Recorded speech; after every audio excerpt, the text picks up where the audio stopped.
everyone. So I am just really quickly here getting set up, and I will start in just a moment. Let me do this. Just want to make sure that I can see on screen exactly what I can see, just so you guys know that what I'm doing is exactly right.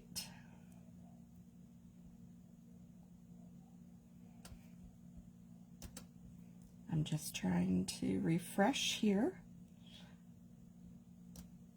because I'm not seeing this on the Facebook page yet. Okay, so let me check this. Okay. Good, so I am seeing, of course,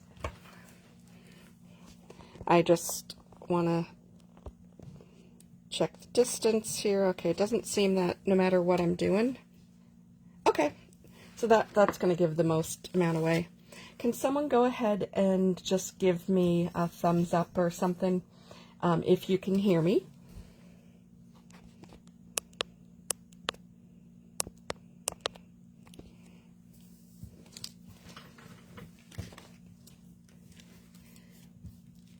So, yep, great. Thanks, Melanie. Thanks, Jennifer. And hello, everyone. Anyone else who's on.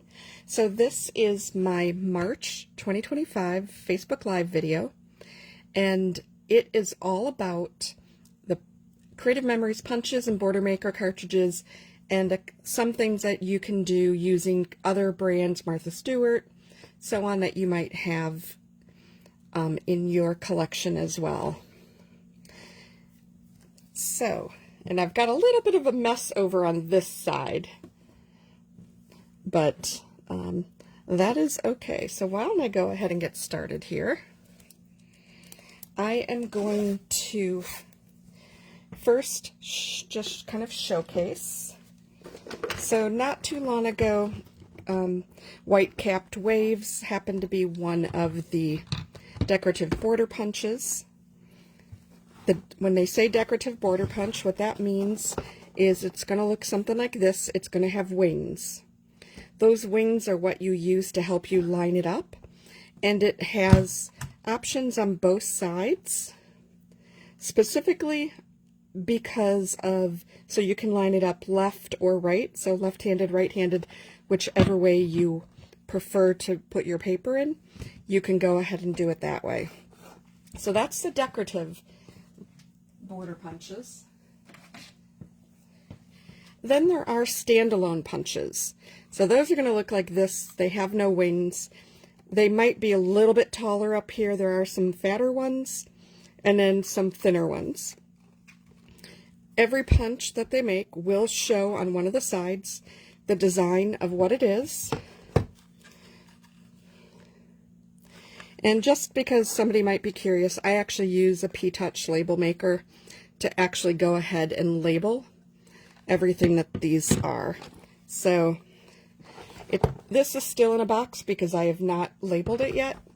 I happen to have over here one of the recent dancing stars that came in the secret box that we're going to actually use tonight. And I'm not going to use the standalones specifically tonight, just from the point that they punch something out directly. But I am going to use a number of the Border Maker cartridges, and I am going to use this decorative Border Maker. So one of the things here, okay, I just wanted to make sure that I saw any comments that came through. So hopefully this should work. Let me know if you have any problems hearing me. But the other thing that I was talking about tonight was the Border Maker cartridge. And just really quickly, I'm also going to showcase some of the older punches. I'm going to utilize these stars, for example. and I'm going to utilize this place and punch, and that's magnetic. So if you've got some of those older things, just a refresher, sometimes it's good to remember everything you have, because if you're like me, you might have collected a few punches here and there, and you're not using all of them as much as maybe you could. I'm also going to talk about, I don't have samples of this yet, but I'm going to talk about ways that you can create your own swatches of the punches you have, and especially important with Border Maker cartridges, that you could have a little tiny swatch with that you could carry with you. But in the interim here, and I'm just moving a few things off to the side so I can give myself a little bit of room, because although I tried to fix this so you guys got to see the width part, the camera decided to flip it back again. So I will stay in the direction here that I can.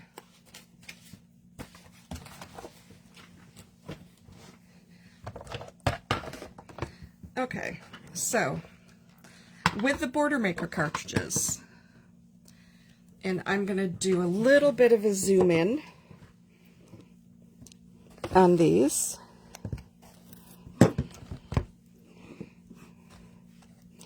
So let me just expand the camera just a little bit.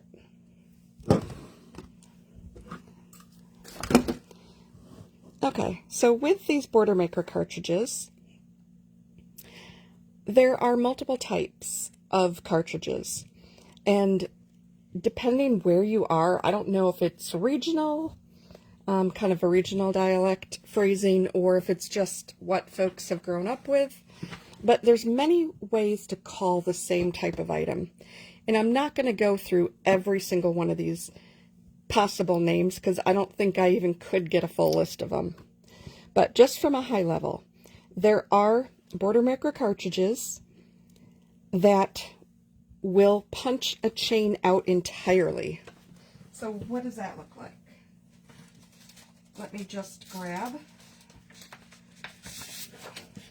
a piece of paper here, and I'm going to show you the diamond link chain.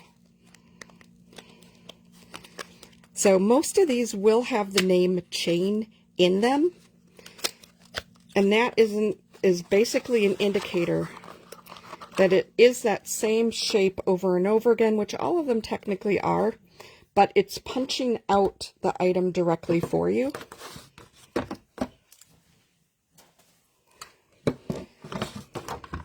So let me just go ahead, set this cardstock up for you. This will get a little noisy, but the good news is it should not take too long.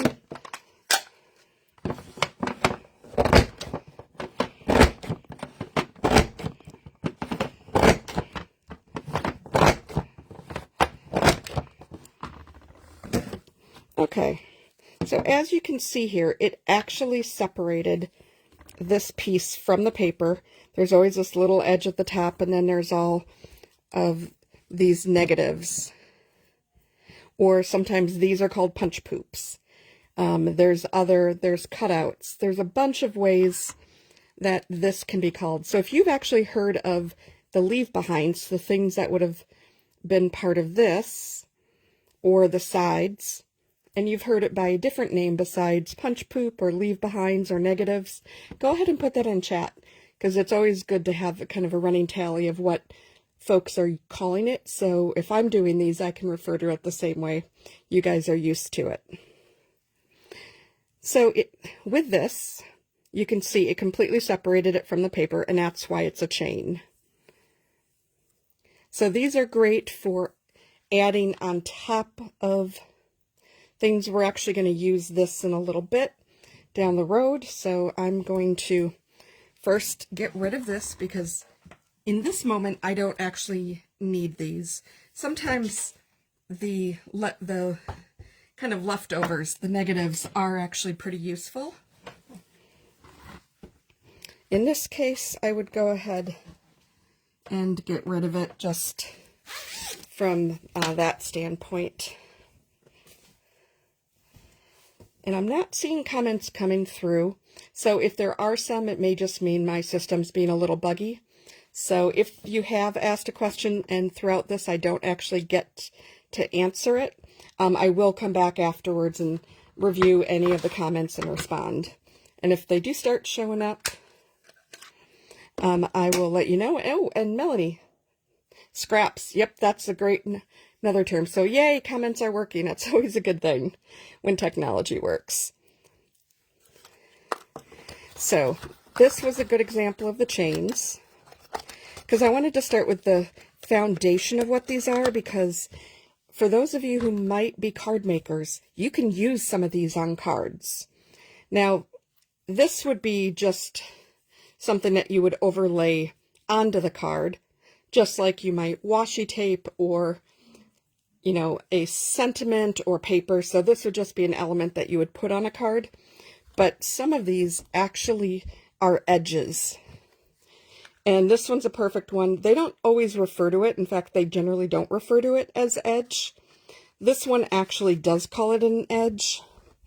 Edges is a phrase that I use for the second type of terminology, where it will cut a straight edge on one side, but leave the rest hanging. And then you get to decide. Actually, in this case, this is the part that gets cut up here at the top. And this is where you get to cut it, so you get to determine how long you want it. So I tend to call these edges, and I'll show you what that looks like. And I'm actually going to show you what that looks like on a card, because this is one of those tips that not everybody thinks that, you know, about using these punches this way. Now, when you're actually trying to do it for real, you may want to center it, because each of these basically punches a 2-inch square. This is an A2 card, so you know that's not 6 inches across. So you may want to center it and not just go straight like I'm about to do. But for the purpose of this example, you'll at least be able to see what I'm referring to. So these edge border maker cartridges, as I refer to it. And again, if you have another name that you've seen this one get used by, you know, go ahead and let me know.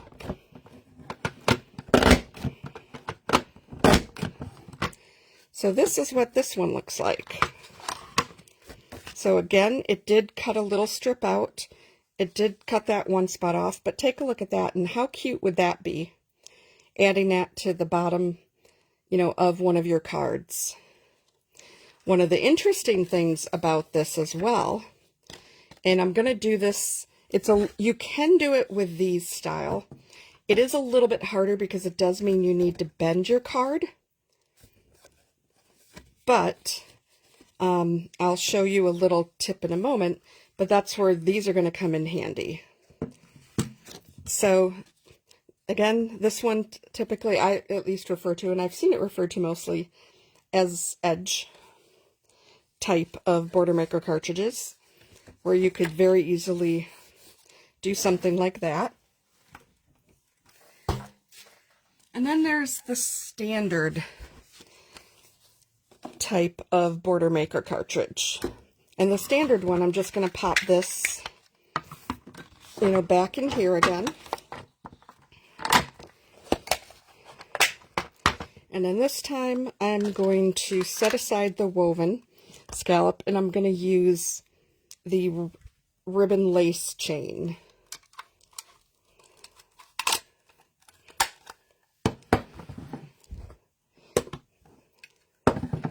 So the ribbon lace chain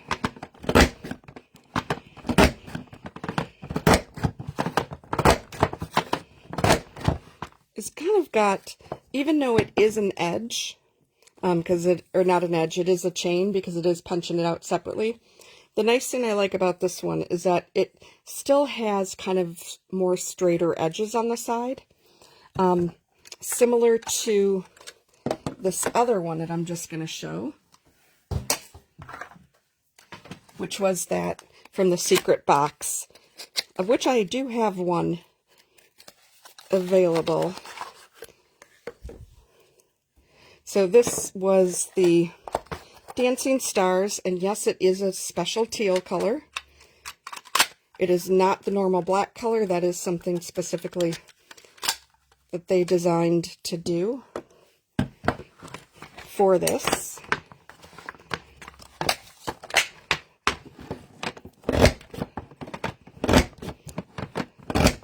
And this is another one,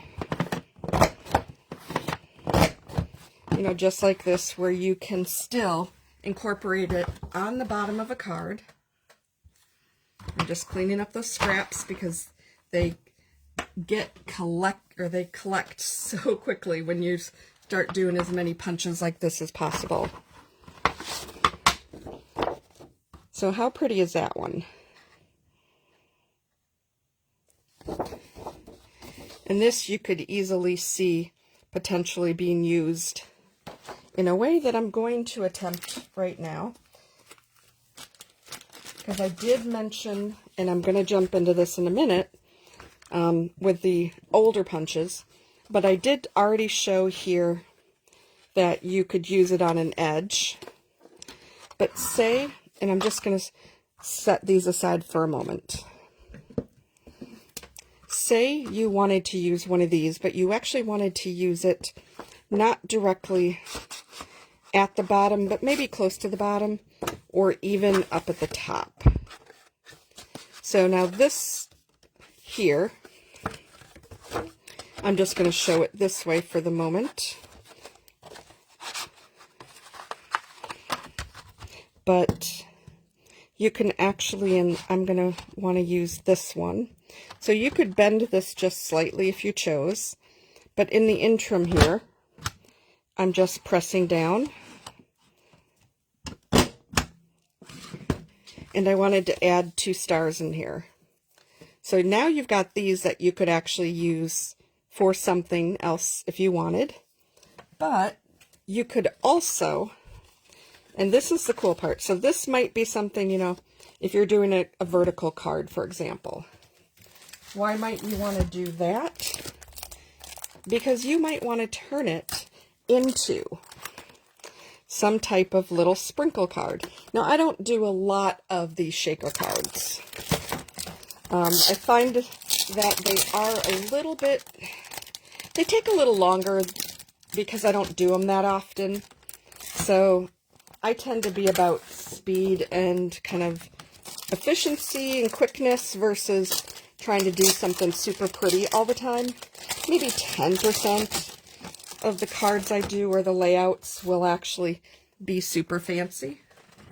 But in the interim here, and this is actually, I couldn't find my really thin stuff. This is a heavyweight acetate, which actually is something that you can use for deco foiling. You can also use it for hot foiling.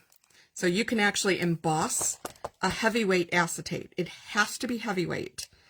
If you've not ever tried that technique, the company Crafty Meraki, you should check them out. This is something that she does videos on all the time, and it's one of the highlights of her online store. And not just the acetates, but the hot foiling. So I still have the old mink and a ton of deco foil. So the last thing I wanted to do was buy yet another machine and then the different type of foil that you need to use with that, because the two are not interchangeable. However, the heavyweight does work with both the hot foiling as well as the regular mink and transfer foiling. But I just opened up this package because I haven't actually had a chance to play around with this new version. I had tried a thinner version and it didn't quite work for embossing. This is perfect if you like to emboss. But just for now, I'm actually going to cut this. And yes, it looks like we're getting into, you know, a little bit of card making here, not just borders and punches. But I wanted you to see how something could potentially be used in a different manner than what you might normally expect. So first thing I want to do is I want to just measure this space here. So if you're going to do something like this, you do want to know, because your opening needs to cover this. Otherwise, your sprinkles or whatever it is you're going to use just does not matter at all. So if I kind of start over from here, I'm looking at this, looks like it's just a little more, I'd say if I cut a piece that was 1 3/4, that should, and then slide it this way, that will definitely cover that space. And if it's 1 3/4 that direction, because it is a star, I should probably see something pretty similar here. And yep, so 1 3/4 by 1 3/4. So I'm going to cut 2 of those sizes right now. Now, I'm going to just zoom back out a little bit, just so you guys actually see the bottom of this. Maybe you'll see the bottom. Almost there. Okay, that's back to normal size. So I tend to, even though I'm right-handed, I cut left-handed for some strange reason. Okay, so I said 1 3/4. This is heavy, so you will have to go through it multiple times. And my blade is actually needing to be changed out, by the way. So normally you would not need to do it quite as much like this. Okay. So let me just get my first cut here.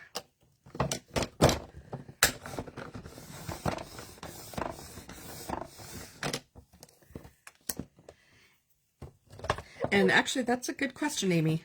If the square punch will actually work on this. And by squared, just confirm for me, are you talking like any of these, or are you talking this punch in place, or something else? Theoretically, it should go through acetate, but of course, it's going to wear the blade out thicker, because all punches are generally made for paper or cardstock. Anything thicker than that, and especially this really thick acetate, it's probably going to be hard to see the thickness there. And actually, it seemed like the view got a little bit better when I lowered it, but you can tell it's pretty thick. Okay, so that cut is done. So I'm coming back over here, and just so we don't lose it, I'm putting down the aqua cardstock here again, because what I want to do is I want to just adhere this to the back. Realistically, at this point, it does not matter somewhat here. We are going to fill this little pouch. Now, there are better things if you're going to do a lot. This is something when you're not going to put a lot in here, because in this case, of course, you know, the star, you would want to move it up a little bit. I did this here, which is why I really like the punches here. Okay. Yep, that probably, you're right, I probably could have used that. And I think I have it over here. So let me check. Circle.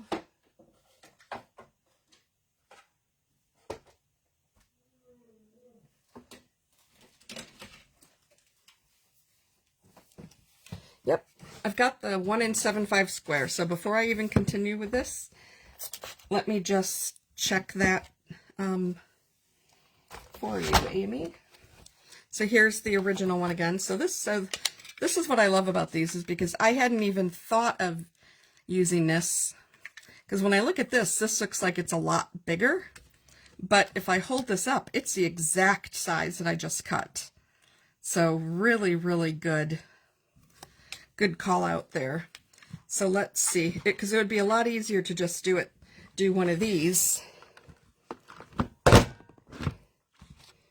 Yep, that was actually easy, a lot easier and to do. And realistically, odds are you're going to use these punches a lot fewer or a lot less times than you would use your trimmer. So avoiding that wear and tear on your trimmer blade, great call out, Amy.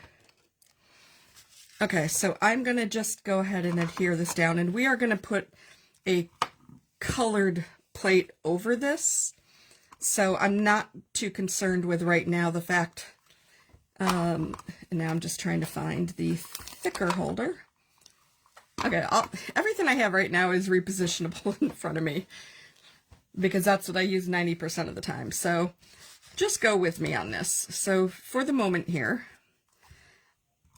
what I want to do is I'm just going to add a little bit of this, because again, this is just for illustrative uses. I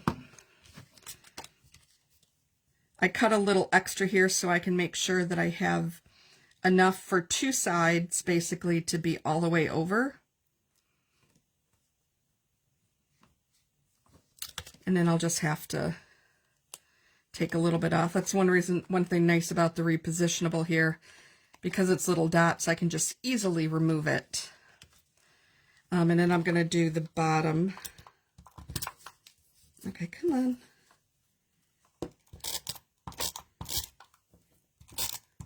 You would definitely want to use something else, like even usually the best thing to use is like the foam tape or something. Like you could actually, instead of trying to put it on the outside, you could just put some tape this way,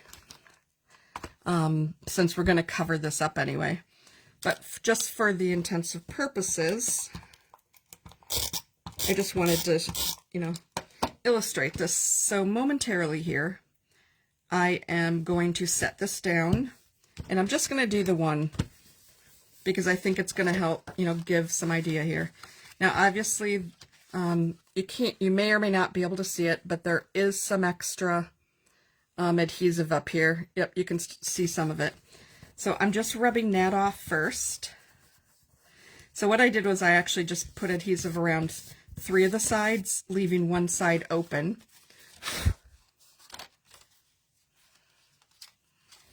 And I left the closest side open. And it's not going to be perfect for this.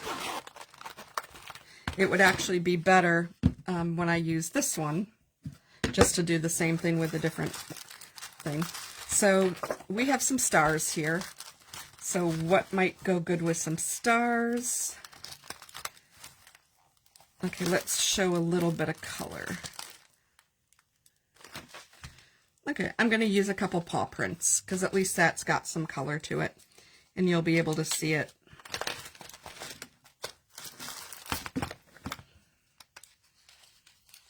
So there's definitely better ways of doing this. Since I just need a couple for illustrative show, I'm just taking a few out, and then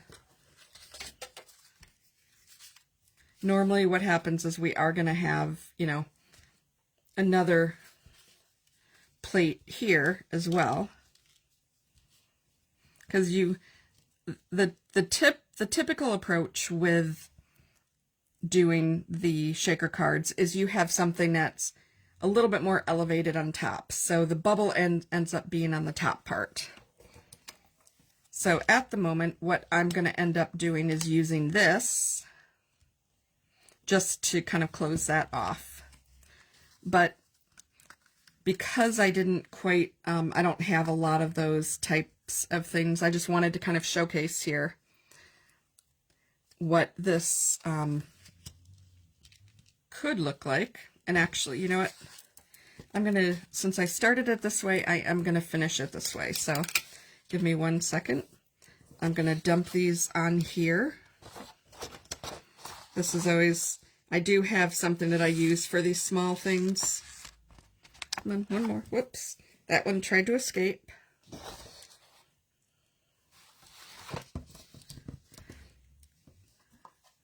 Okay, so for the moment, I'm just going to finish doing the adhesive on the tail end of the side. And then I'm going to use this square to close this off, because you'll end up getting the same effect. So now this could very easily be put on here, and let me actually grab some of that tape that I have.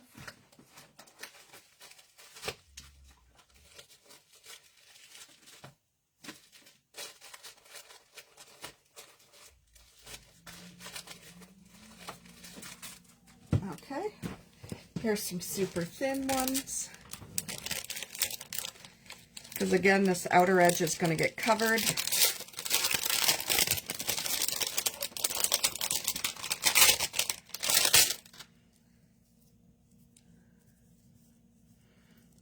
Okay, just finding the there it is. I was like, the hardest part sometimes about any tape is finding the beginning of it, isn't it?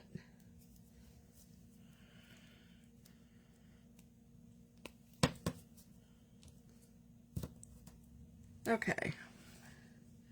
So say we've got that.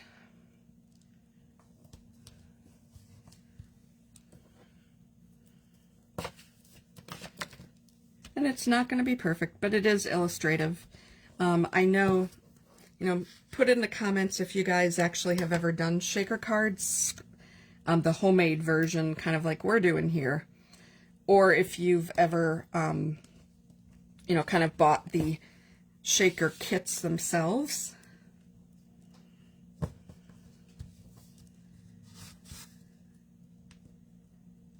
Now, normally I would actually, you'd end up, this is double-sided adhesive, so you would take off that side. But in the interim, I mean, this is ultimately what you would end up having. So I know, looks like having a little trouble focusing, and there we go. So how cute is that? Got a little shake in there going on. Just, that's one of the reasons why we tend to like the actual kind of outlaid ones, but so that kind of just gives you an idea that I've never talked about before regarding shaker cards and some things that you can do with them. So here, give me 1 second because I'm just gonna close off that little gap because I might lift this one up again in the future and I don't want those to come out. That was my thing. I should have gotten, I have a whole bunch of widths of this and I should have grabbed a wider one. But that's okay. It's learning for me as well. Like I said, this isn't something that I normally do, but it is absolutely something that you could do with punches. Now, just to, I won't go through and cut more acetate and everything, but now that I've shown you how it might look with one of these, let me just use the place and punch. So this is one of the older punches, probably, I don't know, 2016 they were starting to, basically they've already had them out for a while, and they were trying to get rid of them because they had so many in stock. So again, this is magnet, and they have these in different styles, but you may say you want to do something similar again, and maybe this time you just want one.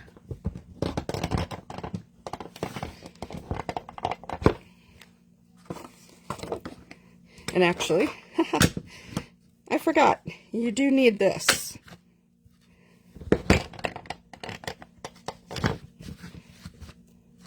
Okay, so mine actually has a little issue. Let me grab one more card. I don't use this one as much anymore because I do have, oops, that's an envelope. I do have our cards already, or I do have our version of these in this format.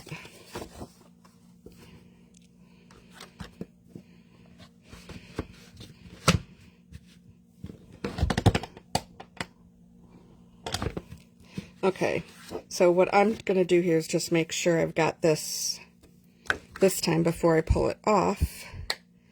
I'm going to see if I can peel it away. Nope, need to press down just a little bit more, make sure all the sides are cut. My machine's a little old. There, I got it most of the way. I just need this edge a little bit. Yep, okay, now it came out. Okay. So you could easily do the same thing with this. Fill it with some sprinkles or something. I just have a very small selection here. I have some Christmas things. I have some dog bones along with the little paw prints. There's some little red and green Christmas flower sequins. And there, at one point I had some Thanksgiving things, and I did use that up.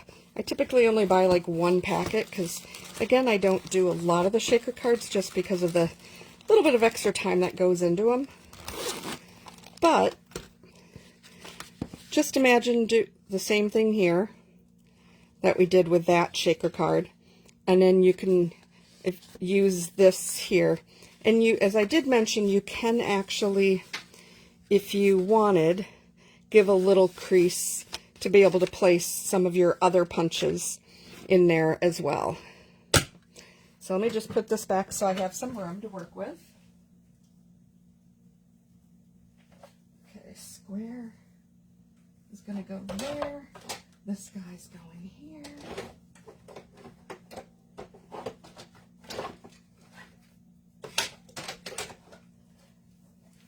Okay, so really the next thing and the last thing with the video that I just wanted to do is something a little bit more traditional, was talk about using these punches and layering them. So you can, if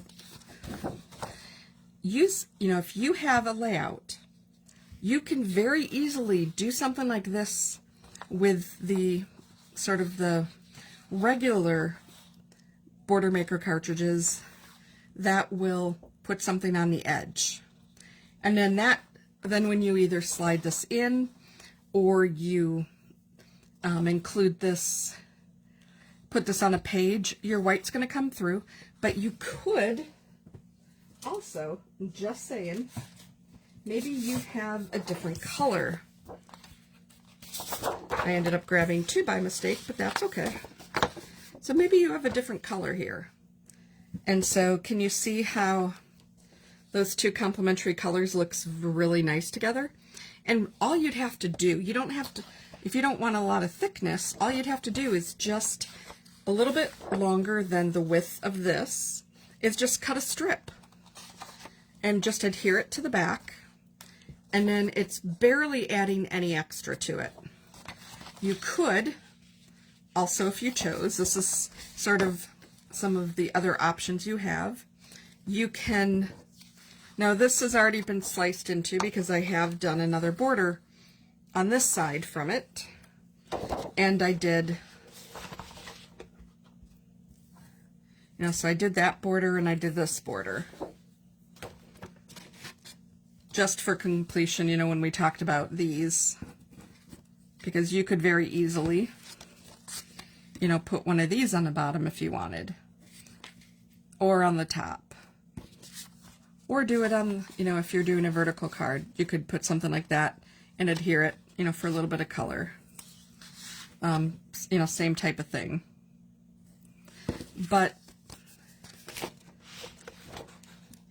you can also use it to kind of showcase the page itself, where you allow yourself, not just maybe it's on the edge, but you give yourself a little bit of room. Like if you have a small strip of this, it becomes a border by itself. If you're using two sets of paper that you need to butt up against each other, for example, having something with a little bit of a border can actually help hide the seams. So that's where these things come, definitely come into play as well. So if you were trying to do something like this and you're a little off because for some reason the very edge of a cut always seems to be just a little bit off when you try to adhere it down on the page, and you can just hide that difference by going like that. One of the other things you can do, and I'm going to showcase this one with a piece of paper from the Full of Wonder collection. So I'm going to choose a page. I want to pull out this page right here. So give me 1 second to find that page. I need the lighter pink. Okay, here we are.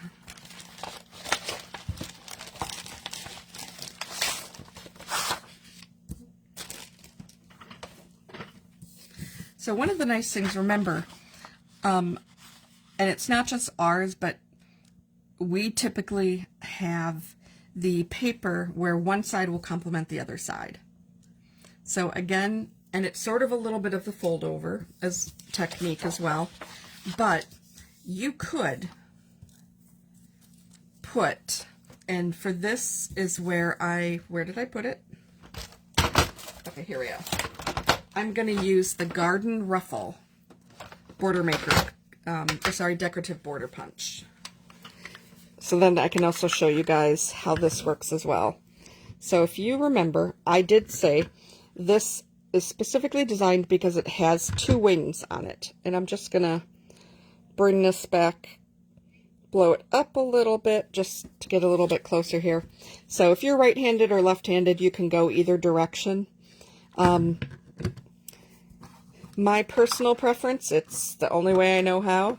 I don't even think it's right-handed. I think it's probably left-handed, is I actually run my paper from right to left. Don't know if that's left or right-handed, but I've always been a little backwards. I want to include this because what we're going to do is we're actually going to fold this punched out part and then bring it down. So let me go ahead and start this. So the way it works is, and I haven't done this yet because this, but there are lines in here. It's a little hard to see here, but there's a black line here and a black line here. What I recommend is if you have the older punches, take a Sharpie and just follow that line up here. So on the white, you'll be able to see it. Now, we're going to see here. I'm going to open up the white capped ones. Okay. And if you see, the white capped one actually has, here I'll hold it up a little bit closer. It actually has a black line on either side. So you don't need to do that on the newer versions. That was a request I think that customers and advisors put in to help make use of this a little bit easier, because what happens, you only need to do it for the first time, but you're trying to do it, you can't see on the top, you're leaning over, so while I can't really tip this end to it, just know that right now I'm lining the first one up against the back here and right against that black line. And then you'll see here, it gives you that inch. If you're a little bit off, you just have a little edge like that, which you just tear off. And then what you want to do, and this I can hold up, is you're going to want to line this up so that ends up being right in there.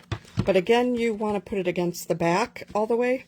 So you don't really want to do this when you're holding it. You do want to do it as you're got it on, a flat surface. So once you've lined up that spot into it, then you just keep punching. And it takes you about 5 seconds once you're, really fluid with some of these. Some of them get pretty intricate. Now, I will say, wouldn't that look really pretty on the bottom of a card? I'll actually pull one out and just do one really quick because I really do like that. Especially with spring here now, this would be a perfect time.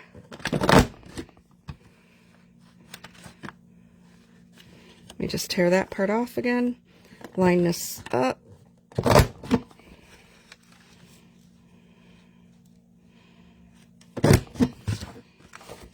And there, look how pretty that is.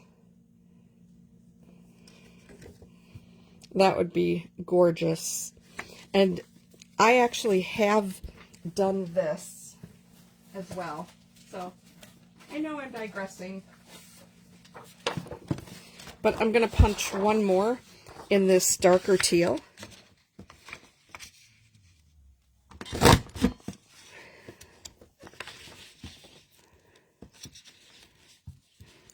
The one part, when the color is almost the same color as your guide, it's almost hard to see when you're actually not on it.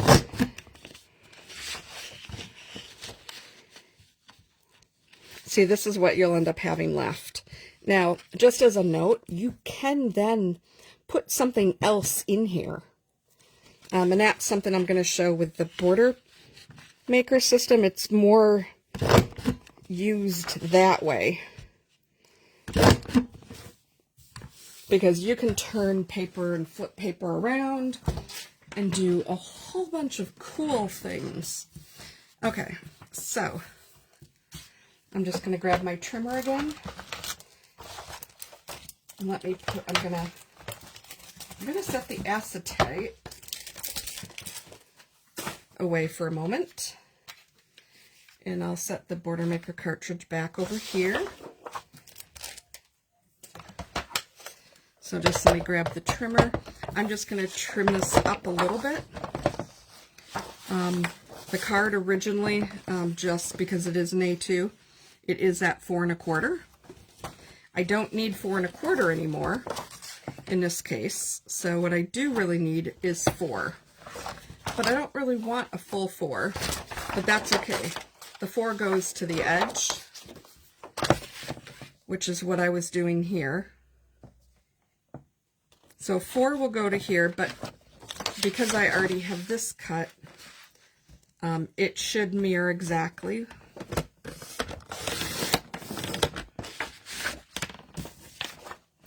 And then I'll do the 5 1/4.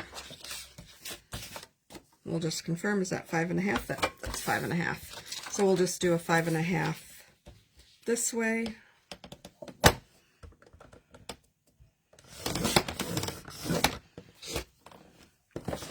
So one of the other things, and I'm actually going to trim just a little more of this off, and you're going to see why. Not too much. Or actually, I should have said I should have left a little extra bit on, because you can now do something like that. So this is if you left it exactly at the same width. But remember, if you actually, because of the pattern, you know, depending which side of the paper you started with, you could have actually cut it and then staggered it a little bit. So then you get that nice shadow edge. I didn't cut from that side to get this width. I could show it to you using this one, because this is more in line with what that would look like. So if this were cut off here, you could kind of see, you know, what that looks like there. That would be really cool. You can also cut, like I just did here, that same dimension. And if you turn it around, you actually get the opposite effect. So where this shadow, you know, where this was a mountain, you now have a shadow down here, and then you've got the white, and then you've got it alternating. So again, another cool kind of feature and a look to it. And then of course this would just be adhered to that side. But, so I just wanted to show there's so many cool things you can do with the edges of cards. But just jumping back to this piece of paper. So you could, and I'm just for the purpose of showing you, I'm going to use the scoring blade here, because I could fold this over naturally, but one of the things I love about this trimmer is you have all those extra blades, and as a card maker, I don't have to carry a scoring board around with me anymore. All I have to do is just pop this out, flip the blade, and remember the blades are all self-contained, so it's perfect for teachers. Anyone with small kids can use this, because the only way the blade gets exposed is it's safely in the shell, fully popped, and when you press down to cut. So it's very safe for kids. But you may want to just, you know, fold this down a little bit So I'm just going to give this a little score.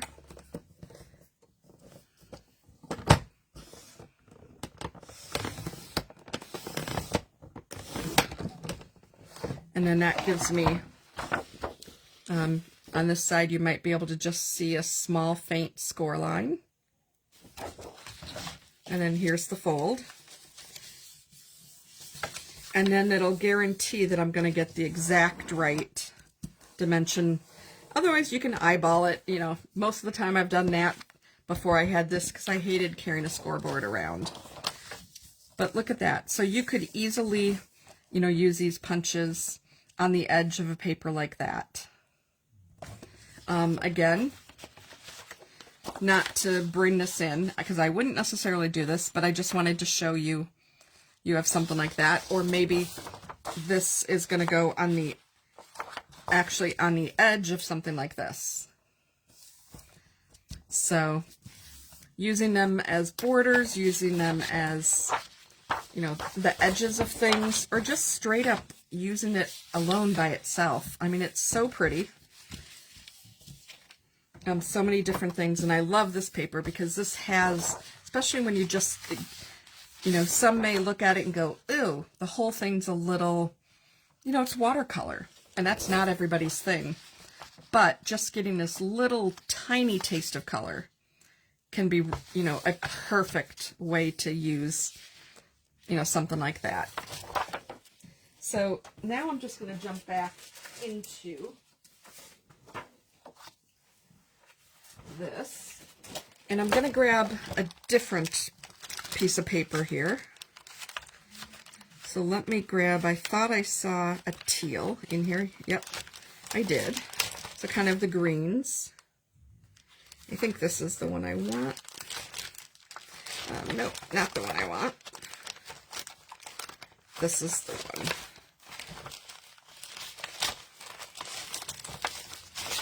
So this looks blues, which it is. However, this side kind of has some of that blue, teal, and purple. So this is going to go really well. And I'm just going to, you know, this is the last type of border that I'm going to do. But I wanted to showcase a couple of things. So let me grab something that's going to showcase it really well.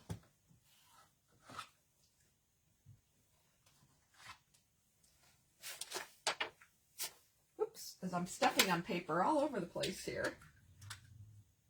Where's my other waves? My waves are hiding on me. Oh wave, where are you? Okay.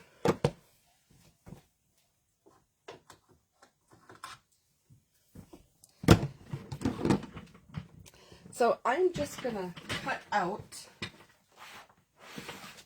a few things here, and in order to do it, I'm also going to grab some green. This is my green section here. Ooh, dark green, I only had one. So I don't think I want to use that.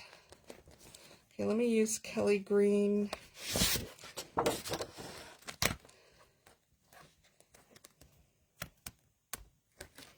And then what else can I use with Kelly green? Okay, I'll use that one. That is an unknown color.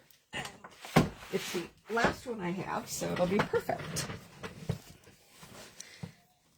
So with these punches, you can do multiple things. So I'm going to go back and use this more of the teal because I want to show the rolling waves for a moment.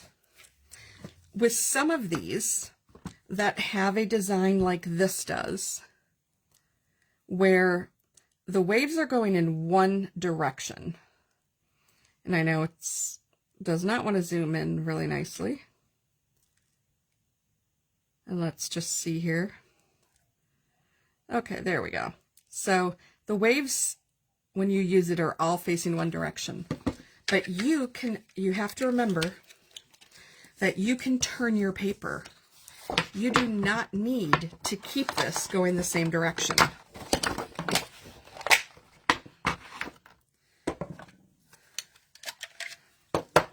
Give me 1 second to put my stars back because I have not labeled that yet. Okay, so this is my rolling waves, and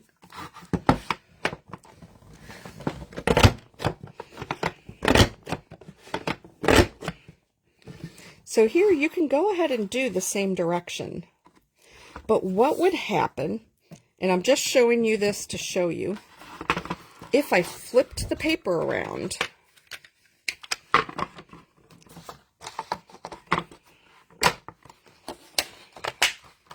so here I just flipped it this way, and then this next one is going to go that direction.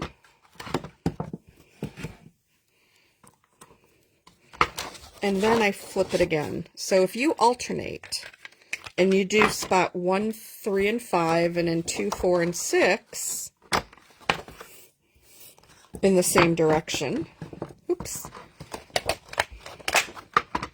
I'll show you as soon as I finish.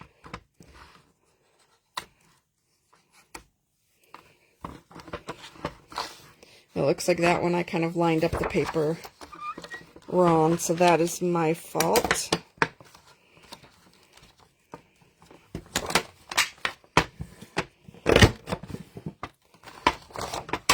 Okay, so let me just get this, the scraps, the punch poop, the leftovers, the negatives, the leave behinds, whatever you call it.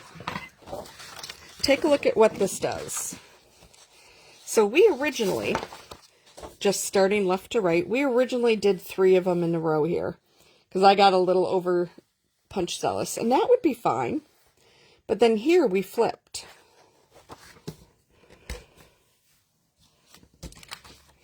So here we flipped properly. So we've got go in this direction and then this direction. And then we went back this direction and this direction. So let me just hold it down and you can see it a little bit better with all of it. And so you can actually alternate how you want that to look. Or you could just punch all of one the same, do all of one again, reverse it, and then set it behind it so you have the inner crossing waves. Or, again, with the two-tone, you could put the one behind it so it becomes a little bit of a shadow and just stagger it. So something else you can do, and let me just, I'll need a little bit more of this, so let me just cut these edges off. Oops, and that's what happens when you still have your scoring blade in instead of your straight. Let me just put the scoring blade back.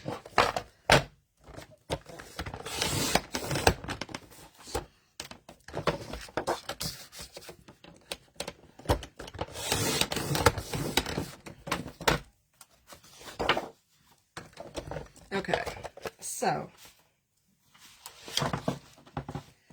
layering. Let me grab the greens. Layering is all about making a scene. In this case, I pulled out grass, tree line, and rolling hills.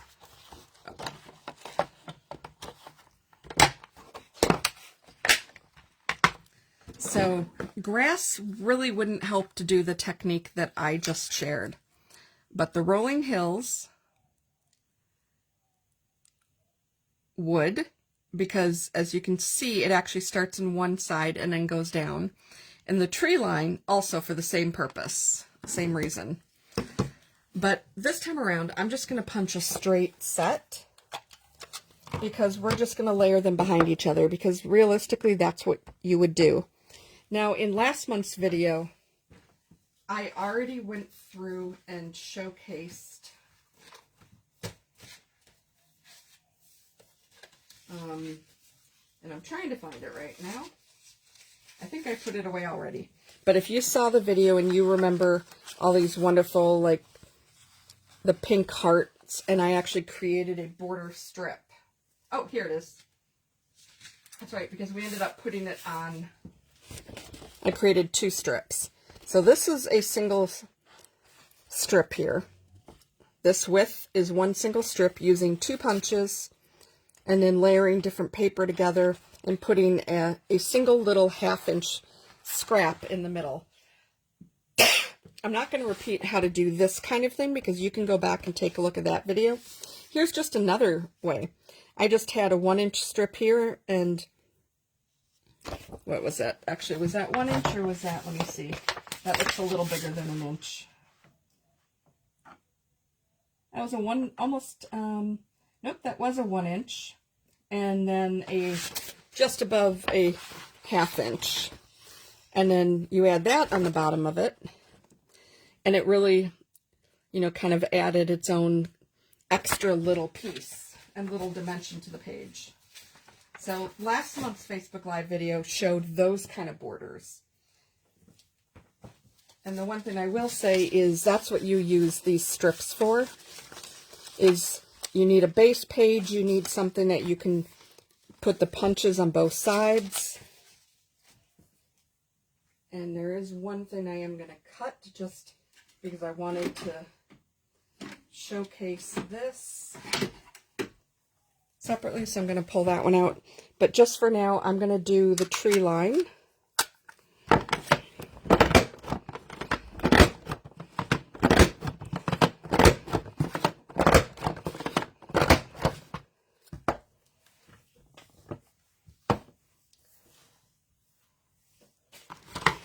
Okay, so there's the tree line, and I'm just going to cut this.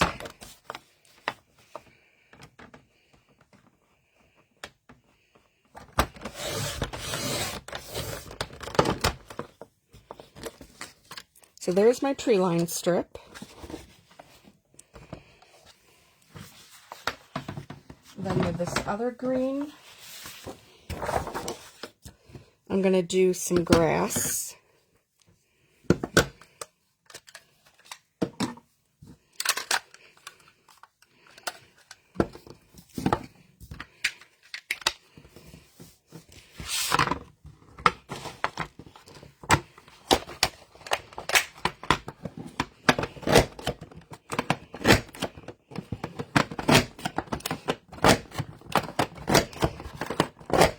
And which, by the way, there's a couple different versions of grass out there.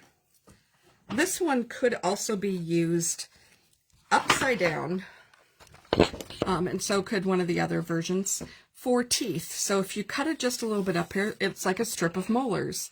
So if you've got any kids or grandkids that have had, you know, there's always the first tooth in the tooth fairy. Here you go. Just kind of a cute little tip about the grass versions. Grassland, you can do the same thing with, which is from the Border Maker, or sorry, the Decorative Border Punch itself. Okay, so let me just trim this. What my plan here is, and the reason I'm doing this is I'm actually going to have the grass kind of be as a secondary piece here to the trees. So I want the grass to be a little bit longer.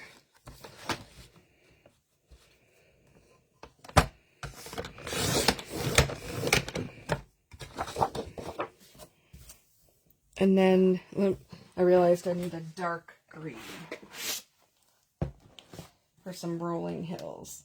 And the color, I'm going to do meadow for that.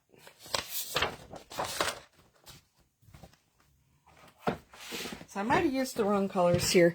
Typically, the further back you go in your layering, you would want to, in that case, use the darker, deeper tones. And then grass by nature is usually brighter. But, you know, this is just for as an example.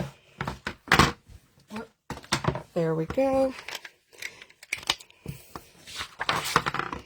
And I only have 2 more punches and then a swatch idea for you guys.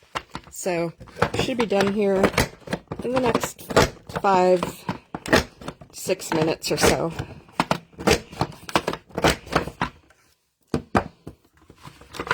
Okay, so there is the rolling hills. This is the last time I'm going to use this.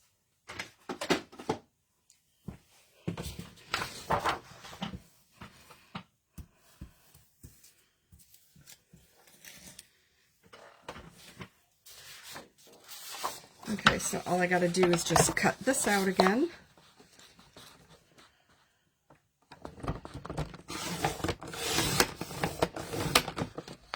And it's like, you'll get the idea of what I'm trying to do here. So normally what you'd want is the shorter version to be the one in front. So you could do something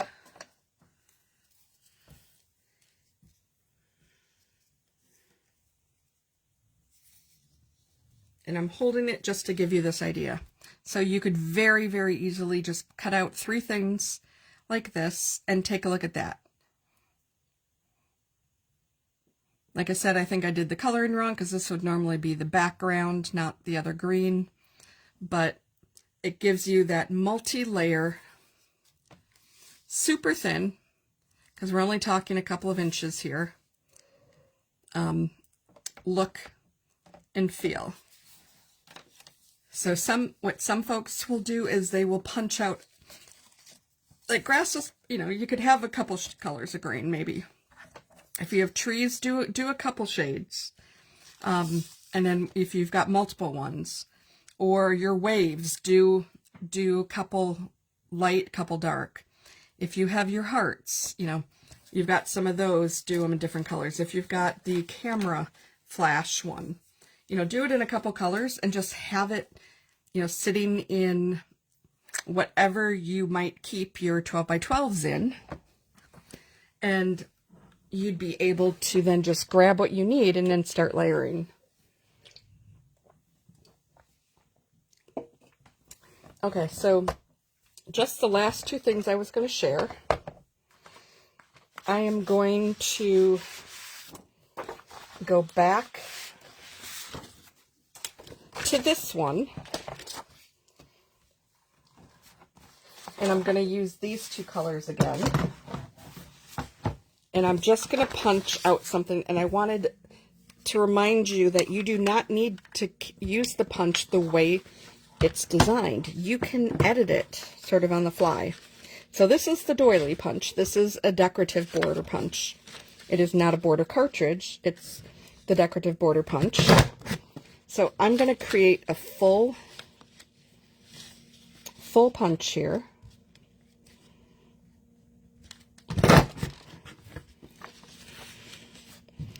This one completely cuts the item out, which is perfect, except also, you know, in my beginning, I'll have that little edge because I didn't line it up 100% right, but that's okay. One more punch here, and then I'm good. Just got to get the alignment here. There we go. Okay, so here on this end, you can tell I was just slightly off. No big deal. Okay, and then I'm going to use this same punch, and I'm going to do it in this color because I want you to see what I do with it.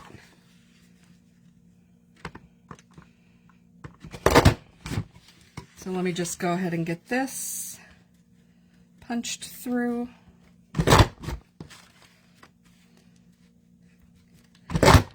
So you may look at this. So this is another layering technique with punches, but using the same punch. And you don't have to use the same. You can mix and match again, especially if you've got a number of these garden ruffle, you know, or not garden ruffle, but we did have a few of these flower type punches.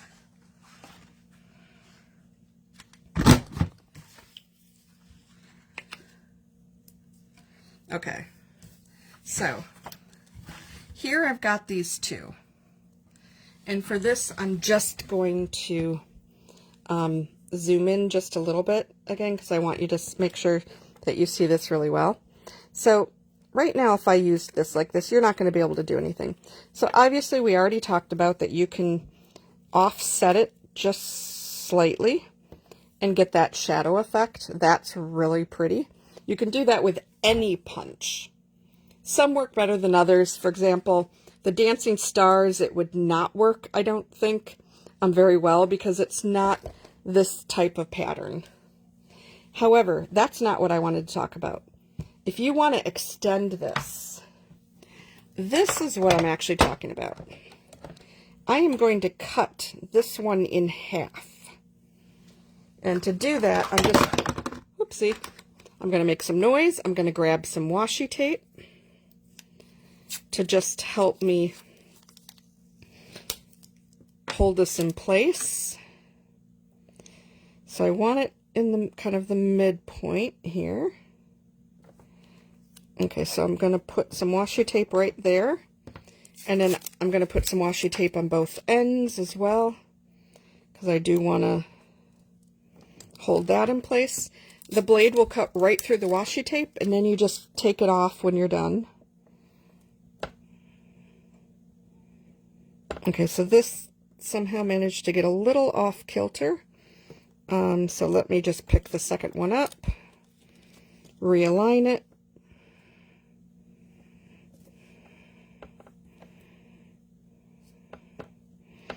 And it's not the end of the world if it is a little off.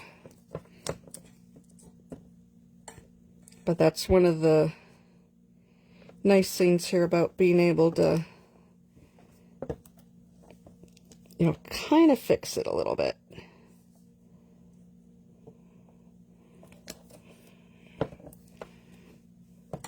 So let me start from this way, since that direction didn't really want to do it. And usually it's easier than this, of course, right now, because I'm doing this for you guys. It's given me just a little bit of a challenge. Okay, there we go. Okay, so I'm just going to cut through this. Just make sure everything's cut. Pull up one side first. Okay, so let me take the washi tape off.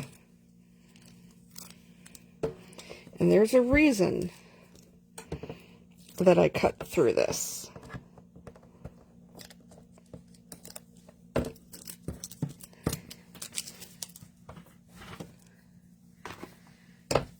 And that reason is because, okay, let's say we're using this piece of paper again. This may be the wrong piece of paper, but I'm gonna go ahead and use it just to kind of help show this a little bit better against the wood color. Because typically what you would do this for is when you've got something else to use as a background, and I wouldn't necessarily use this, so, but you would want to adhere this onto something else so there's a background that's going to encompass it. And the reason to split this is because then when you add this one in the middle, you get this type of effect. So you're basically getting a similar effect, a similar type shape, but because you spread it out, and you're going to have the backing, so then you're going to get that color popping through all of this. So if I turn this one the other direction, then this is actually going to match more. And it's a different way of getting that shadow effect as well. Now you could put a strip of paper across here. You could put gems across here, do every other one.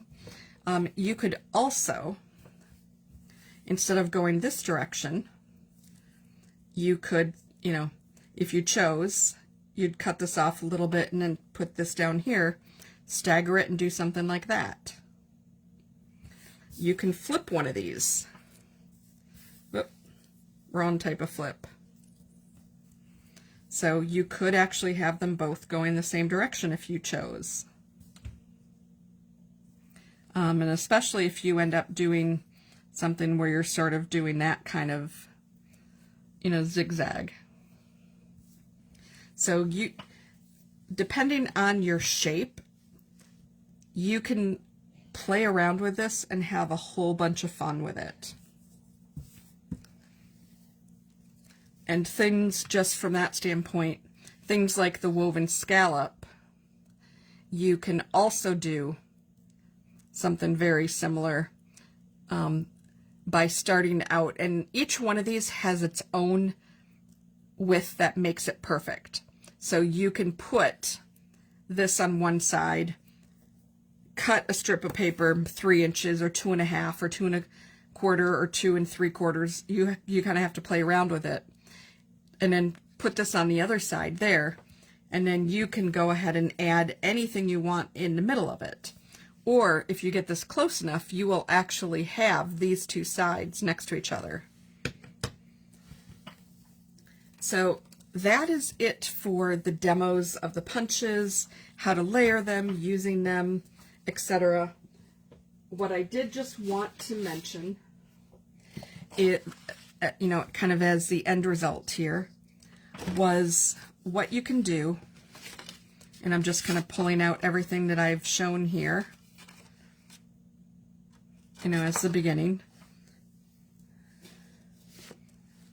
So, being able to do, just as a quick reminder for anybody who missed the very beginning, how you can use some of these punches in the center of cards or the edges, and then turn them into a type of shaker card.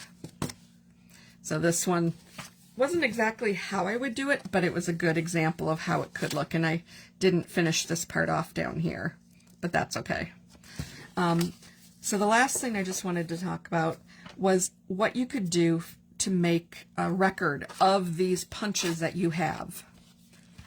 So if you happen to have, you could go to the store, grab the small steno notebook or one of the smaller notebooks that are about this size, and bring that home and then just use this to punch, each of your items you have, and then write what it is. So that way it's in the spiral.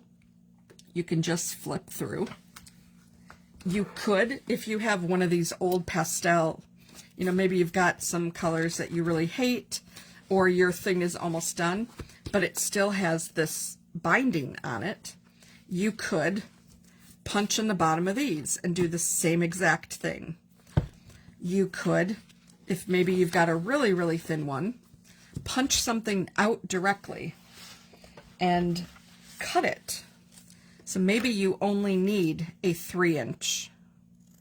And I have no idea if that's 3 inches, but maybe you can actually then put this here and you could write the word grass, and then you could put this one here and write rolling hills. You can put this one and write, that name, tree line. The funny thing is we also have a decorative border called tree line. So it's a little weird that we have two of the same. So you could even put these together. Then your pages could be layered and could be categorized by the style it is, by whatever theme you would use it for. So you could have Christmas, be all a series of pages. Now, of course, our collection is always growing. So if you're using something that's already preset like this, then, you might start using the back side. But obviously, once you run out, you're gonna get stuff out of order. For some of you, that might drive you crazy. So another thing people have done is they have actually used, and this is what I did for the longest time, I actually used my 12 by 12 cardstock, and I literally just layered, just like I did in here. I had, however many pages I needed for each of the categories that I had.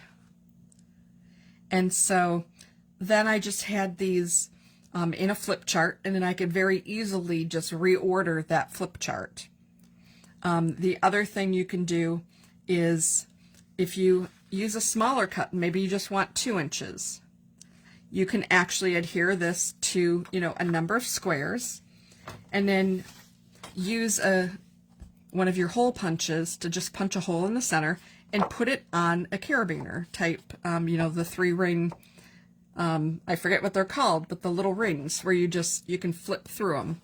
So there you can add onto it as you want. And like on the back side of the cardstock that it's on, you could actually then record, you can say when it's retired, you could say when it came in, if you're kind of a business person or you need the SKU number for some reason, where it is, here it is. You could put the SKU number on it. This was January 2025, according to this box right here. So there's lots of different ways you can organize these, based on whether you need something that's portable, that's small, compact, or larger so you can see the whole style. Again, you can do layering techniques, so that way as you've seen ideas that I might have given you, or you see ideas that others have given you, you can go ahead and do that approach. And the last thing I just wanted to do was actually pull out a binder of what I have and just kind of showcase some of this for you of, in my case, ones that I already have pre-cut out that at some point I'll use. I am using our sort and stash binders for those. And so I'm going to reduce this out back to normal and then grab that binder. Okay, it's not this one. I don't think it's that one either. Let me see if it is, because I have several of these binders. No, I did not think it was that one.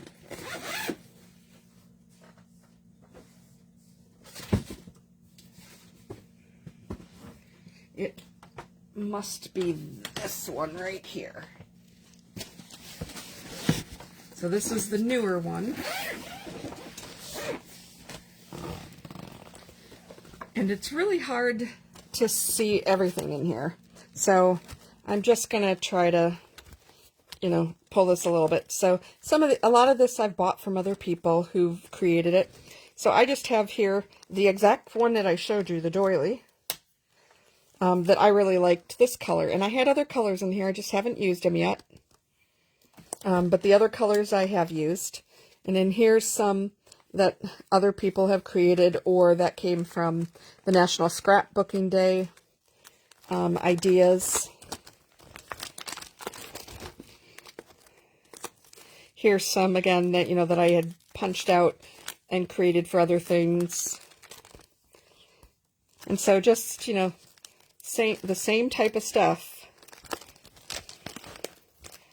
So I wanted to show these to you just so you get an idea, because you can actually do things with your Cricut.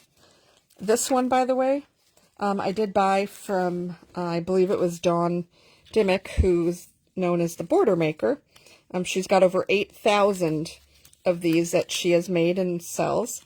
And this is using the airplane border. So if you ended up deciding to pass on that because maybe you don't travel, I mean, just the bottom of it looks really cool. You could do the same effect with one of the chevrons as well. And there's another one too that might work. There was a kind of Southwestern arrow one as well. So there's a lot of different options here. But here she did the same punch, 2 different colors, and just offset it for a little bit of a shadow. Ooh, Melanie, that's a good idea too. She said that she made some samples and then laminated them so she can actually lay it down on her layouts and see how it'll look, because with that laminated, it's all see-through. So that's a perfect thing. If you have a Cricut, or a Silhouette, or a Scan and Cut, it's like you can do something like this and kind of make your own titles as well. So I buy a lot of stuff through her. I buy a number of things through a couple of other people.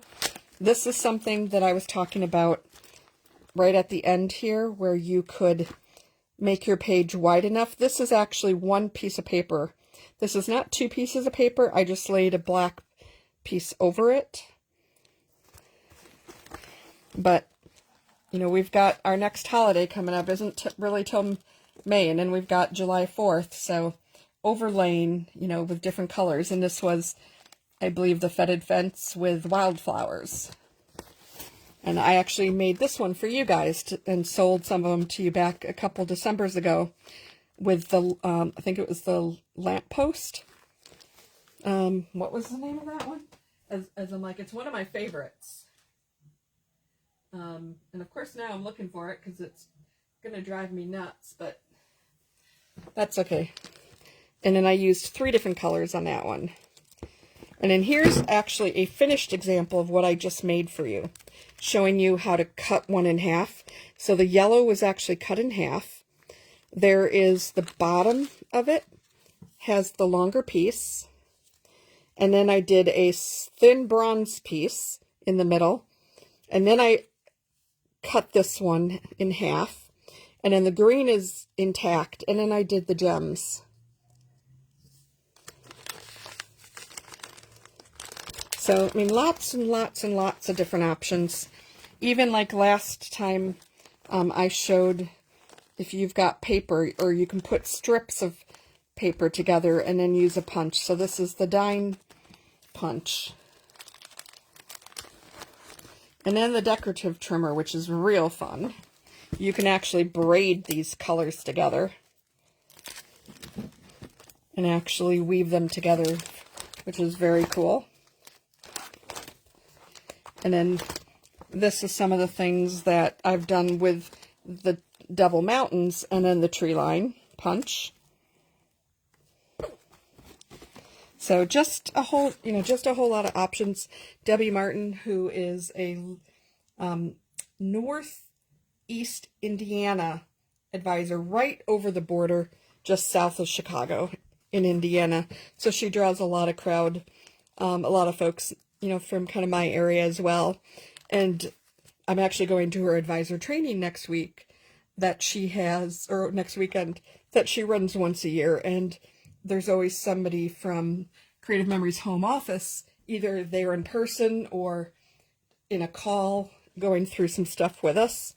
And so these are some tips and things that she had done with some things. And she's actually doing a class on the Noteworthy with, I think it's 24 borders or something. So I'm going to be taking that, and then I can actually teach that. So here's one of our wildflowers with some tulips, and then, you know, just a completely other punch where grass is on the top and something completely unrelated is on the bottom. So just some really cool ideas. If you've got fence, you can do any kind of flowers. I mean, look how cute this one is. And this is just a patterned paper. And then some of these are just stuff that actually wasn't anything that came from something that I had available. It just happened to be something that I picked up actually going through my grandmother's stuff, because she had some of these things as well. And somewhere here my garden came out of, so I will find where that one, oh, right here. And really that was it. That's everything that I wanted to talk about with border punches, border maker system, and the cartridges.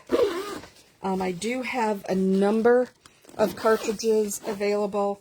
I've got some border punches available, and the decorative border punches.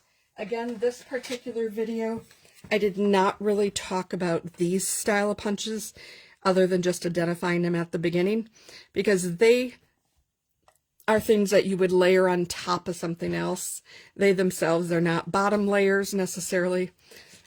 And they're kind of more accent than they are other things. And then just as a final wrap up,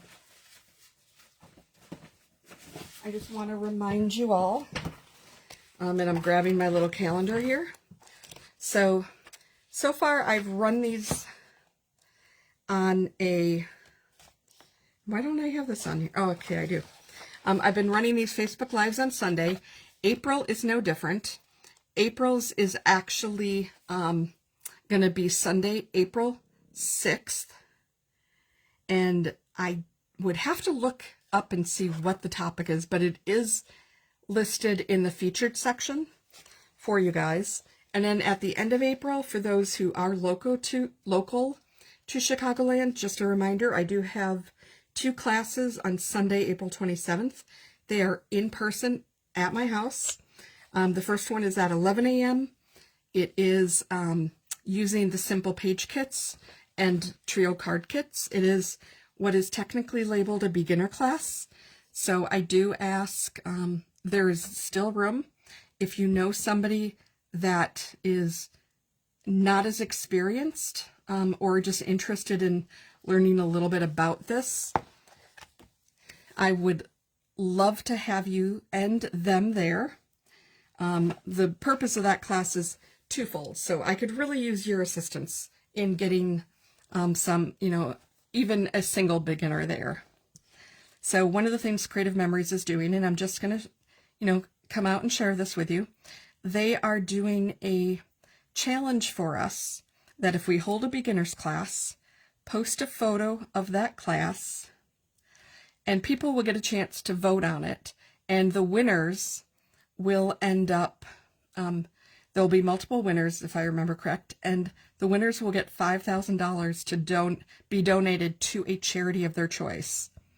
Now, the event that Creative Memories is calling this is Crop for a Cause. Why is that so important to me? Because I actually volunteer for MS Crop for a Cause, which is a local charity that fundraises primarily through scrapbooking events, but also through any other events that people wish to hold on behalf of the charity. And that money goes to the National Multiple Sclerosis Society. So my goal is to try to support them and win them those $5,000, but I can't do it alone because I do need beginners at this class. One of the problems, again, working in the Chicagoland area is other advisors may go, that's not a beginner. So I would love to have you guys attend because you can actually see some different ways to enhance the simple page kit by adding extra things to it that a beginner wouldn't need to, but I'm going to build that class to also to the level of who's attending. But if you do attend, please let me know and sign up a beginner if you can, to help make that a chance for me to win $5,000 for my charity. Also, if you happen to have a group of people and maybe April 27th on a Sunday does not work and you have some people, I am willing to do this in your home. I am willing to do this at a restaurant. Panera typically is a craft-friendly location, or at least it was pre-pandemic. Since I'm just starting out with in-person classes again, I'm taking it slow. But there's definitely ways that we could go and make it work. And so I can come to you. So this is my plea for that. It does have to be done before the first couple days in May, because the deadline is, and that means I have to also have posted the pictures of the event before National Scrapbooking Day weekend, which is the 3rd of May. So I really need to keep this event in April. So please, my plea, help me win $5,000 for the multiple sclerosis charity Crop for a Cause. With that, I'm going to wrap up this video, and I hope everyone has a great rest of your evening or day, depending, if you watch this after the fact. And with that, I'm going to go ahead and end this video. This also, actually, I will say one more thing. This video will also be copied over to my YouTube channel, which in the next couple of weeks you will hear more about, and I will actually post the URL for that. I'm not doing videos on YouTube, not for the foreseeable future. So I no clue about, what's going to happen with the future of that. But since Facebook is now removing all live videos shortly, 30 days after they're done, I'm in the process of transferring all my live videos over there, and even some of my regular videos. Box unveiling videos are not important enough that you guys need to go back to, but I have done some pre-recorded technique videos or classes, and I want to make sure they don't sneak and remove those as well. So YouTube right now is going to be more of a depository from older videos, and, down the road, probably not this year, if I'm honest, maybe next year I will have the energy to, potentially do more on YouTube. But for now, Facebook is my main video place, and then I'll just transfer them over. So they'll always be referable later on. And with that, have a wonderful evening, everyone.